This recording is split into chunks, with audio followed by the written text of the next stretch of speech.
One day at the hospital where I work, I ran into a friend of my mom's named Karen. She looked at me in surprise and said, "What are you doing here? You're out of place. If you're looking for a job, you won't find one. Go back home." Karen's comment shocked the doctors around us. They didn't know what to say. I thought, what is she talking about? I hope this doesn't turn into a big issue. It might be too late already. It seemed Karen didn't realize that making an enemy of me was not a good idea. I couldn't keep quiet anymore and confronted her. "Karen, you really don't hold back, do you? Or do you just not get it?" Looking confused, she answered, "Huh? What are you talking about?" "My name is Olivia. I'm 37 years old, a mother of an active 9-year-old daughter and a playful 2-year-old son. My husband, Jackson, who is 3 years younger than me, is a dedicated nurse at a general hospital. I used to work too, but since having our second child, I've been on maternity leave. We once lived in a small 3-bedroom apartment, but before our son was born, we moved into a second-hand house with a loan. It needs some work but could be a cozy home. It has a big garden for the kids to play in and a rooftop balcony with a calming view. The house is old, which adds to its charm, and my husband and I really like it. Near our house is a beautiful park where the kids can play all they want, and it's our little paradise on weekends. Late in my second pregnancy, I met a mom in that park who introduced herself as Karen. Since her daughter and mine are the same age and often play together, Karen and I became friends and had many conversations. Karen always wears bright designer clothes, and her daughter is dressed in well-known brands. When I found out Karen worked as a surgeon at a well-known hospital, I guessed it might be the same one where my husband Jackson works. Out of curiosity, I asked her about it, and to my surprise, she did work there. Excited by this coincidence, she said with sparkling eyes, "This is such a coincidence. I'd love to meet your husband." So we decided to invite her over for tea the next weekend. On the promised Sunday, Karen and her daughter came to our house. But as soon as she walked in, she started looking around suspiciously, as if she was searching for something. "This house feels old. Did you inherit it from your family?" she asked. "No," I replied. "We bought it secondhand and moved in just last year. It is indeed old." As my husband spoke, Karen examined each piece of furniture as if she was evaluating its worth. We were taken aback by her rudeness. Meanwhile, the children played happily in the playroom, and only the adults were quietly enjoying tea in the living room. "Jackson, which department do you work in at the hospital?" Karen asked. "I work in the emergency department," Jackson said, a bit embarrassed. "But actually, I'm not a doctor, I'm a nurse. I support the doctors." "Really? You're a nurse?" she asked. "Yes, I graduated from medical school, but haven't passed the licensing exam yet. I plan to retake it next year." Karen's eyes widened, and she seemed to choose her words carefully. It's quite unusual to hear of someone graduating from medical school and not passing the licensing exam. Her next words made us uncomfortable. "Can a nurse's salary really support a family with children? Are you managing the mortgage payments and living expenses okay? Or is that why you chose an old secondhand house?" Her questions hurt us, and all we could do was give an erased smile. Karen made several more rude remarks, and we were speechless. After she left, I apologized to Jackson for the uncomfortable situation. "Jackson, I'm really sorry if I made you feel uncomfortable because of what Karen did. Maybe I should keep some distance from her from now on." "Don't worry about it," Jackson reassured me with a warm smile. "It was unexpected, but her personality certainly stands out. It's good to connect with other moms in the neighborhood, but I decided it would be best to not get too involved with Karen in the future." As time passed, new changes came to our family. I reached full term and safely gave birth to our second son. After celebrating his first birthday, I started to think about returning to work. Luckily, Jack's parents live nearby and have been a great help with the kids. Then, one day, I had some business at the hospital where my husband works. With some time before my meeting, I grabbed a hot coffee at the hospital cafe, and was taking a moment to relax when I heard a familiar voice behind me. It was Karen. "Oh my, isn't that Olivia? It's been such a long time." "Hello, Karen. How have you been?"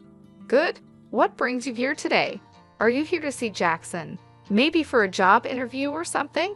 It must be tough on just Jack's income, right?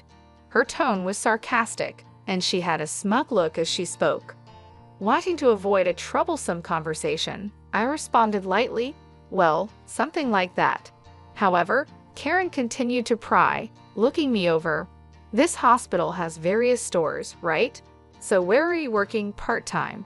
At the convenience store or maybe the restaurant?" After a brief silence, I curtly replied, "Sorry, it's about time for my appointment." I quickly left the cafe and moved swiftly through the hospital. I took the elevator to the top floor. My destination was the director's office, where I had an important job consultation. After about an hour of discussion, I headed to the large auditorium of the university for my next appointment. There was an important announcement scheduled that afternoon with all the hospital staff gathered. On the way to the auditorium by chance, I ran into Jackson. "Jackson, that's great. After the director's talk, let's go for lunch together," I suggested. "Sounds good. It's a bit of a walk, but how about pasta?" he offered with a smile. "The pasta place behind the hospital sounds good.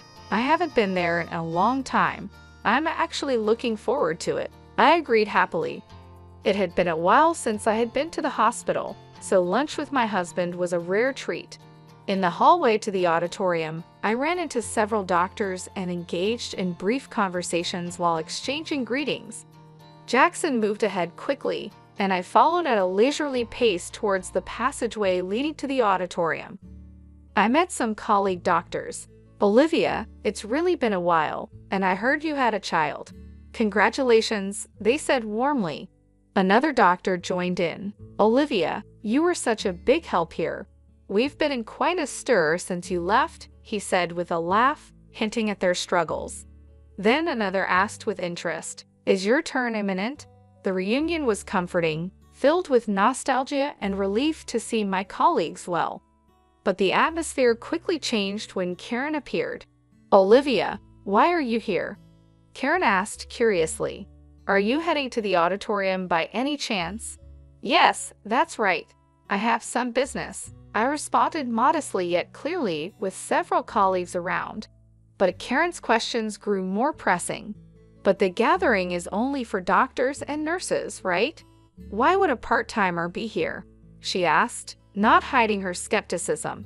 Her remark brought silence to the corridor, a silence that felt heavy. "A part-time lady like her," a doctor muttered. "Is she okay?" Another murmured worriedly. I tried to ignore Karen's words, not wanting to stir up unnecessary trouble. However, Karen seemed only more provoked. "Why are you ignoring me? It's like you don't think at all." "You," Karen exclaimed with a sneer. "Lost your way? The auditorium isn't this way. If you're looking for part-time work, go the other direction. Now, please leave," she commanded, looking down on me. The doctors present were appalled by Karen's behavior, but they stood by me, trying to diffuse the situation. They raised their voices in unison against Karen. Disappointment and anger were evident on their faces, and their voices contained a strong sense of rejection toward her actions. "Hold on, what kind of way is that to speak to Olivia? Don't you have any manners? Apologize to her right now," they demanded, not just disapproving but reproaching Karen's conduct. The doctors gathered, looking tense, and confronted Karen. The atmosphere was charged with tension. Faced with the united front against her, Karen appeared confused and at a loss for words. What's going on? I just pointed out that she doesn't belong here. The meeting is only for relevant personnel, and she doesn't fit the bill, right?" She tried to justify her stance. But my patience had reached its limit. With a composed tone, but with content sharp as a blade, I addressed Karen. "Karen, you really are brave, aren't you? Or is it that you simply can't read the room?" I critiqued calmly. Unable to find a rebuttal, she stared back at me, perplexed. "How? What did you just say?" I calmly made my point clear. You'll understand soon enough the consequences your actions and careless remarks could bring. The doctors around us showed no sympathy for Karen. Look, your future here is now utterly uncertain, they told her sharply. You might want to start looking for another job while you still can. They nodded to each other, clearly having cornered Karen, who was still unable to hide her panic and anger. So why on earth are all of you defending this non-regular employee so much? I don't understand why you rate her so highly, she raised her voice. The conversation among the doctors echoed in the hallway. Are you the new surgical specialist who joined last year? One doctor asked her. So that's why you don't know Olivia. That's quite pitiful, another added. Karen, with anger on her face and indignation in her tone, retorted, What can you explain what you mean by that? Her anger stemmed from the belief that judging people by their professional standing, regardless of their duties as a doctor, was against human dignity. The fact that someone with such values was in our workplace was deeply shocking to me, and I couldn't help but feel distrustful. Karen seemed unaware, but in fact, I was the very person she should respect the most. The other doctors completely ignored Karen's questions and left her with cold stares, quietly leaving the scene. Well, Karen, we can talk more about this later. You may find my husband's position as a nurse pitiable, but no matter how hard you try, you can never be like Jackson.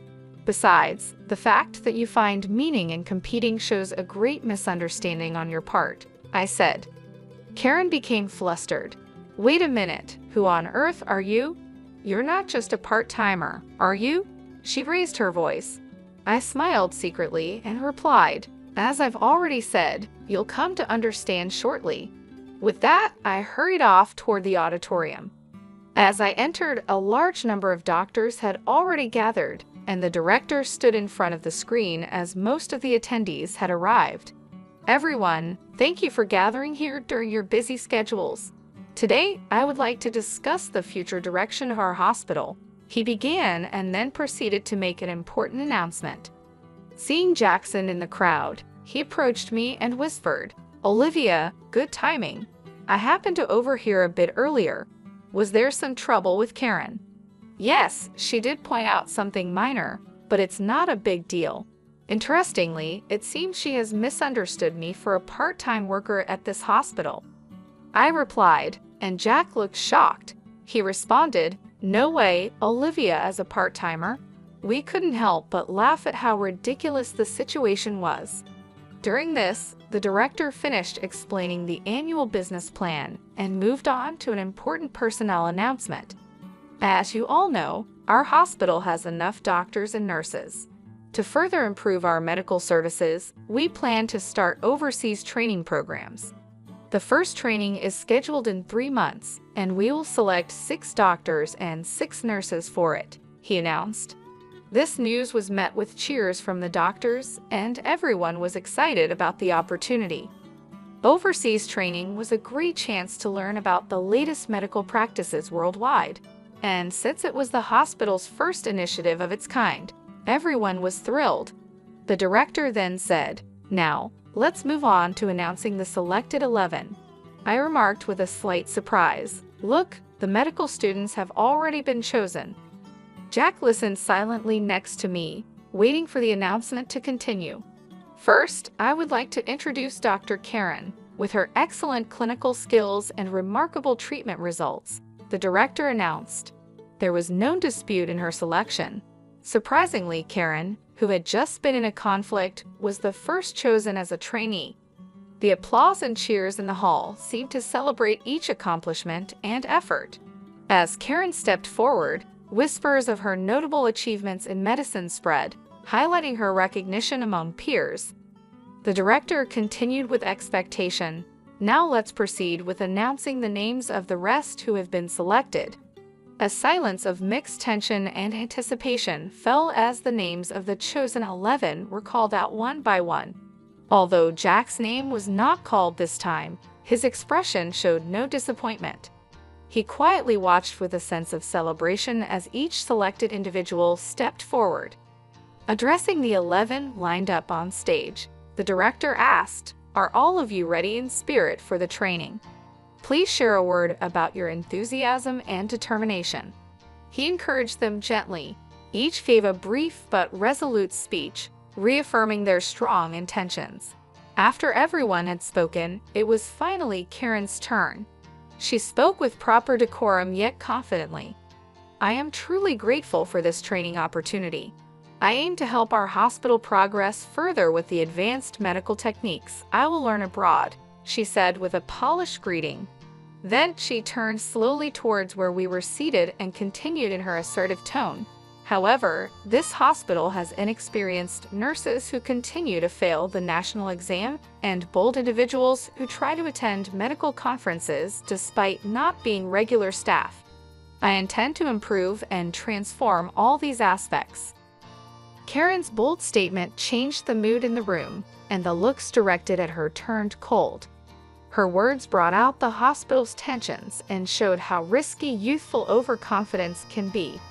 The director's intense gaze seemed to freeze the room, adding gravity to the situation. Maintaining his calm, the director asked Karen, "Karen, that comment was about those two sitting there, wasn't it?" His smile was calm, but didn't reach his eyes. Confidently nodding, Karen replied, "Yes, exactly. There are those unfit for this noble assembly." Remaining composed, the director then called out unexpectedly, "Olivia, could you come forward, please?" With this invitation, I, who had been just an observer, suddenly became the center of attention. Confused and beginning to lose her confidence, Karen asked, "Why her? Why are you calling her name?" The director, showing disappointment towards Karen, said in a quiet voice, "Karen, I am disappointed in you. Olivia, please introduce yourself to everyone." Taking a deep breath, I started, "Hello, everyone. It's been a while. I am Olivia, the chief of the medical department. I apologize for any inconvenience my maternity leave may have caused, but I will be resuming my duties next month. I look forward to working with you all again." Karen's voice couldn't hide her surprise. "Wait, she's the chief of the medical department." Her eyes searched the room for confirmation. Indeed, as the head of the medical team, I was about to return to my role. I had taken a 3-year parental leave to give birth to and raise my first son. The director, confirming the truth, added quietly, "By the way, Olivia is my daughter." His words rang clear in the room, clearly defining the situation. Karen's expression shifted from confusion to shock. Her mouth opens as if she wanted to object, but no words came out. The room, filled with hospital staff, couldn't hold back, and suppressed laughter spilled out at the unexpected turn of events. The director spoke in a relaxed tone, "Karen, for this upcoming overseas training, you have been assigned to be the team leader. Your deployment will be in a conflict zone in the Middle East. There is a shortage of both medication and medical equipment, and it's going to be very challenging. It will be interesting to see how well your skills hold up there. But don't worry, Olivia will be there to support you. Try to learn as much as you can under her guidance." Proud, Karen responded with dignity, "I am a doctor too. Although I have no experience working abroad, my clinical skills and treatment records are first class. I will not allow myself to be underestimated." I replied to Karen with a calm but firm voice, "Let me make one thing clear, Karen. In the near future, I am going to take over the directorship of this hospital from my father. Do you understand the weight of this fact?" Karen's expression stiffened. Seeing this, I continued, "Yes, it seems you understand well. Depending on my decision, your future in this hospital may be affected." Karen could no longer hide her agitation. "I haven't heard such a thing," she muttered. Jackson intervened calmly, adding quietly, "Karen, we had not informed you about that matter beforehand. Your disrespectful attitude towards Olivia may well be something you deeply regret in the future." Towards the end of the meeting, the director stated firmly, "Please, everyone, a bit of silence. Karen in the discussions here, in the end, results are everything. No matter how excellent you may be, that is just one aspect. What's important is the results you can achieve in this hospital, and on that front, I have great expectations of you." Karen fell silent at the director's words, bowed her head, and nodded without saying anything. The director concluded, "Today's meeting is adjourned." As his words ended, everyone in the auditorium stood up and returned to their respective places. Stepping out of the director's office leisurely, I casually said, "Shall we go for lunch? I've got a craving for pasta today." Side by side with Jackson, we left the meeting behind us. I started walking towards our favorite pasta place behind the hospital, leaving the building behind. As we were about to pass the small smoking area set up behind the hospital, I spotted Karen. She was deep in thought, taking a drag of her cigarette. When our eyes met, Karen awkwardly looked away. Just then, a loud crash caught our attention. A car had rear-ended another in an accident. Jack and I sprang into action immediately. The area was nearly deserted, so it was crucial for us to move quickly to help. "Are you okay?" Jack called out with concern and quickly checked on the people involved in the accident. One was the driver in the car that was hit, and another was a pedestrian who happened to be walking by.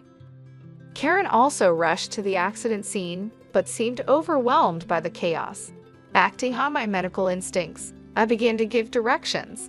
"Jackson, quickly get that man into a safe position and check his pulse," I instructed. Jack moved without wasting any time, following my instructions promptly. As an emergency nurse, Jack had received special training, including attending surgeries I conducted. I had trained him rigorously, which helped him develop exceptional practical skills compared to other nurses. I then directed Karen with calm and clarity. "Karen, check if that elderly person is bleeding and assess their level of consciousness." However, Karen seemed paralyzed by the seriousness of the situation, standing still without moving. My voice grew firmer as I insisted, "Karen, do you understand what I'm saying? Please respond quickly." Her voice was tense. Karen was clearly overwhelmed, and with an unstable voice, she replied, "Ah, yes, what should I do?" Her panic was evident and seemed to add to the confusion at the scene. I rebuked Karen firmly yet patiently. "Don't you know what to do in an emergency? I doubt you're even a surgeon." Karen responded with what could be perceived as anger. "That's not true. There's nothing I can't do." But her actions, though active, clearly lacked effective measures, and she was just bustling about the scene. I then looked to Jackson. "Jackson, could you measure that elderly person's blood pressure and make sure there's no bleeding?" I gave the orders calmly. Jackson promptly replied, "Understood," and began to manage the situation. The accident scene started to regain some order with our swift response.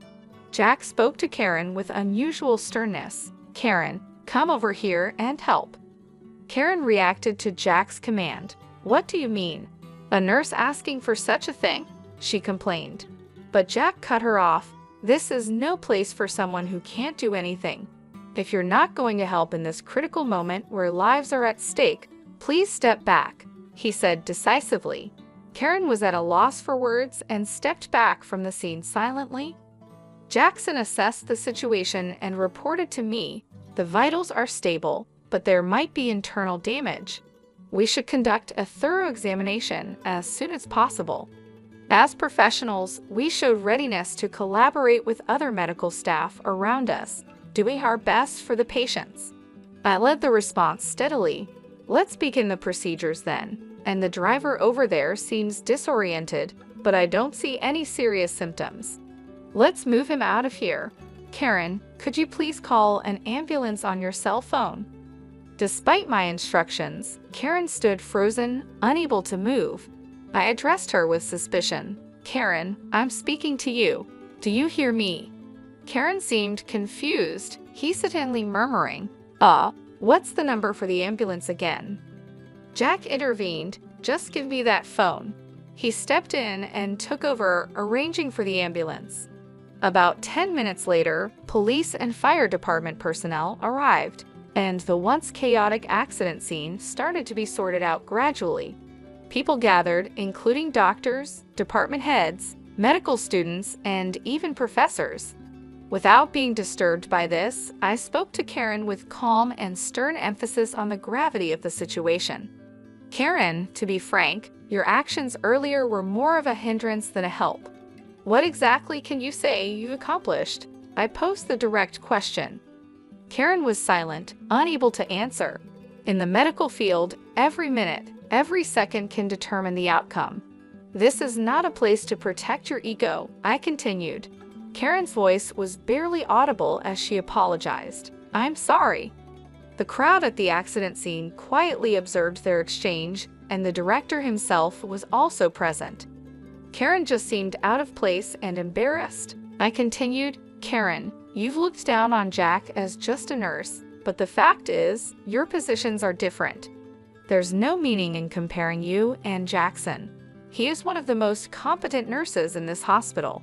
Can't you see now how powerless and insufficient your actions were in this situation?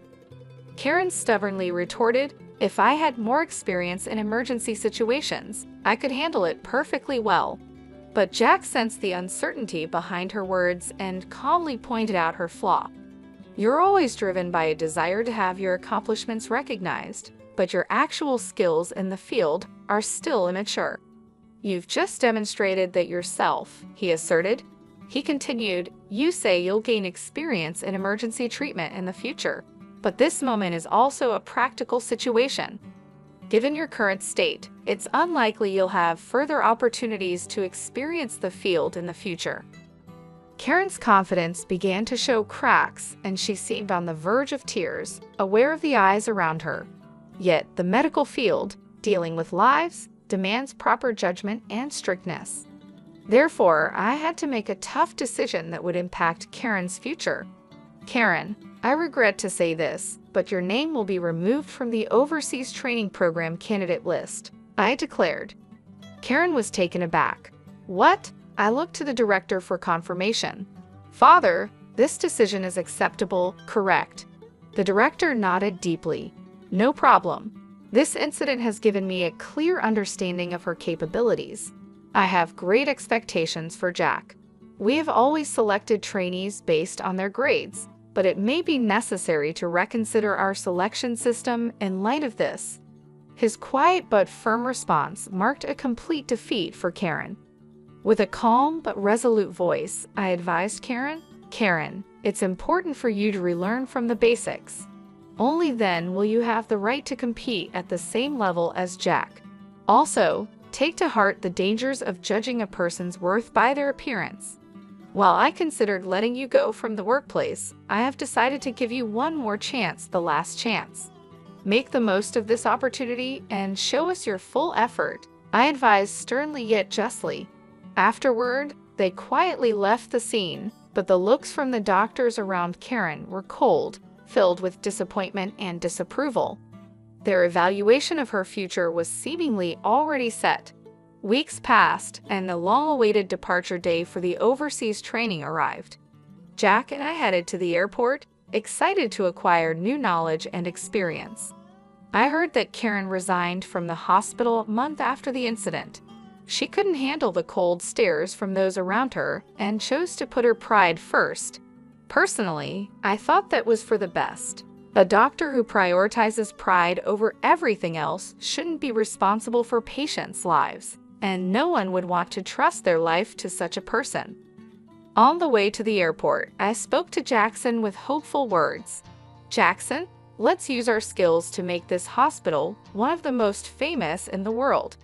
Sharing that passion and reaffirming his determination, Jackson replied, that's right.